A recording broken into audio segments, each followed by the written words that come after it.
నారదన్ Malayalam movie ఆహాలో ఉంది, Telugu dubbing కూడా ఉందన్నమాట. డబ్బింగ్ అసలు బాగాలేదు అనిపించింది నాకైతే మాత్రం. 2 hours 30 minutes ఉంది సినిమా. నాకైతే మాత్రం చిరాకు లేసింది పోయే సినిమా చూస్తుంటే మాత్రం. జర్నలిజం లోని డార్క్ రియాలిటీని చూపిద్దామని ట్రై చేశారనమాట.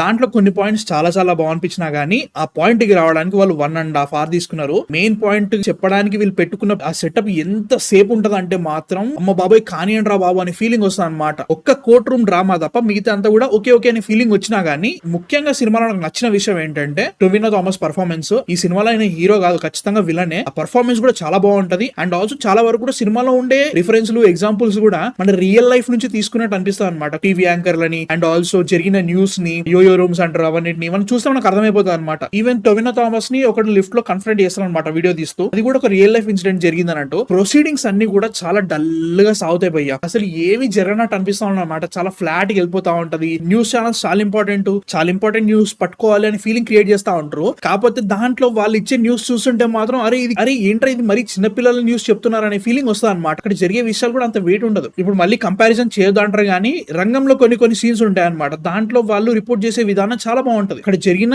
న్యూస్ ఏదైతే ఉందో అక్కడ సీన్ నే చాలా ఇంట్రెస్టింగ్ గా క్రియేట్ చేసిన తర్వాత దాన్ని రిపోర్ట్ చేస్తా ఉంటారు. అలాంటిది ఒక్క సీన్ ఉన్నా కానీ సినిమాలో చాలా వెయిట్ క్రియేట్ అయ్యేది అనమాట. అలాంటి సీన్స్ ఏవి ఉండవు. ముఖ్యంగా సినిమా మొత్తం కూడా హీరో క్యారెక్టర్ మీదనే బాగా బ్యాంక్ అవుదామని ట్రై చేశారు. అది ఒక సర్టెన్ ఎక్స్టెంట్ వరకు అయితే మాత్రం వర్కౌట్ అవుతుంది. బట్ యాజ్ అ హోల్ సినిమాలో మెయిన్ కాన్ఫ్లిక్ట్ అంటూ ఏది ఉండదు అనమాట. దాని వల్ల పెద్ద ప్రాబ్లం వచ్చింది అనిపించింది నాకైతే మాత్రం. క్లైమాక్స్ లో ఏదైతే కోర్ట్ రూమ్ డ్రామా జరుగుతుందో దానికి ఉండే కాన్ఫ్లిక్ట్ ఏదైతే ఉంటుందో స్టార్టింగ్ నుంచి ఏదో సాదా సీదాగా జరిగినట్టు చూపిస్తా ఉంటారో అది ఎప్పుడైతే మెయిన్ కాన్ఫ్లిక్ట్ అవుతుందో అప్పటి వరకు జరిగిన వెయిట్ ఏది లేకపోవడం వల్ల నార్మల్ అనే ఫీలింగ్ వస్తుంది అనమాట. పర్ఫార్మెన్స్ వైజ్ గా మాత్రం టొవినో థామస్ క్యారెక్టర్ చాలా బాగా రాసుకున్నారు. ఆయన కూడా చాలా బాగా పర్ఫార్మ్ చేశారు అనిపించింది. మిగతా క్యారెక్టర్స్ లో ప్రదీప్ అనే క్యారెక్టర్ చాలా బాగుంది. అన్నాబెన్ క్యారెక్టర్ ఉంది కానీ లైక్ ఆమె లాస్ట్ కి వస్తుంది. అంత వెయిట్ ఏమి క్రియేట్ చేయలేదు అనమాట ఆమె క్యారెక్టర్ తోటి. మిగతా వాళ్ళందరూ ఏదో ఉన్నట్టు అనిపించింది అంతే కానీ. సినిమాటోగ్రఫీ ఈ ఫిల్మ్ లో నాకు చాలా బాగా నచ్చింది. Real life court room drama ఎలా ఉంటుందో అది చూపించారు. అది నాకు బాగా నచ్చింది. న్యూస్ ఛానల్స్ లో ఉండే లైటింగ్ అదంతా కూడా చాలా బాగా పోర్ట్రే చేశారనిపించింది. కొన్ని సిచ్యువేషన్స్ లో క్యారెక్టర్స్ ఏవైతే ఫీల్ అవుతాయో దానికి తగ్గట్టుగా కొంచెం కాంట్రాస్ట్ కైండ్ ఆఫ్ లైట్లు వాడారు. అది నాకు బాగా అనిపించింది అనమాట. మ్యూజిక్ అయితే మాత్రం చాలా ఇంట్రెస్టింగ్ టేక్ తీసుకున్నారు. అసలు తెలుగులో వాళ్ళు కావాలని సౌండ్ తక్కువ వేసారో తెలియదు కానీ మ్యూజిక్ వినబడలేదు. అండ్ ఫస్ట్ 20 minutes అసలు మ్యూజిక్ ఉండదు. టోటల్ డెడ్ సైలెన్స్ లో జరుగుతాం అనమాట సినిమా. డైలాగులు కానీ అవన్నీ కూడా అది నాకు ఇంట్రెస్టింగ్ అనిపించింది. బట్ సినిమా జరిగే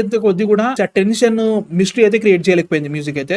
ప్రొడక్షన్ డిజైన్ చాలా బాగుంది. స్టూడియో డిజైన్ కానీ వాళ్ళు చాలా బాగా పెట్టుకున్నట్టు అనిపించింది. బట్ యాజ్ అ హోల్ సినిమా సాగుతా ఉంది కానీ ఇక్కడ కూడా ఇంట్రెస్ట్ క్రియేట్ చేయలేదు అనమాట. సినిమా కూడా లాస్ట్ 30 minutes ఆ కోర్ట్ రూమ్ డ్రామా నాకు ఇంట్రెస్టింగ్ అనిపించింది. హీరో క్యారెక్టర్ చాలా బాగుంది అనిపించింది. బట్ సినిమా మాత్రం నాకు నచ్చలేదు భయ్యా. మంచి ప్రైమైజ్ పెట్టుకున్నారు, ఆగమాం పట్టించారు అనిపించింది. So yeah, these are my thoughts on Naradan movie. మీరు చూస్తారా, చూడాలనుకుంటాను కింద కామెంట్స్ లో చెప్పండి. తెలుగు డబ్బింగ్ అయితే నాకు నచ్చలేదు. ఒరిజినల్ వర్షన్ అమెజాన్ ప్రైమ్ వీడియోలో ఉంది, చూడాలనుకుంటే చూసేయండి. మా కాంటెంట్ కనుక నచ్చితే మాత్రం please like, share and subscribe చేసి మా ఛానల్ సపోర్ట్ చేయండి. అండ్ నెక్స్ట్ వీడియోతో మళ్ళీ కలుస్తాను. Man fiction signing off.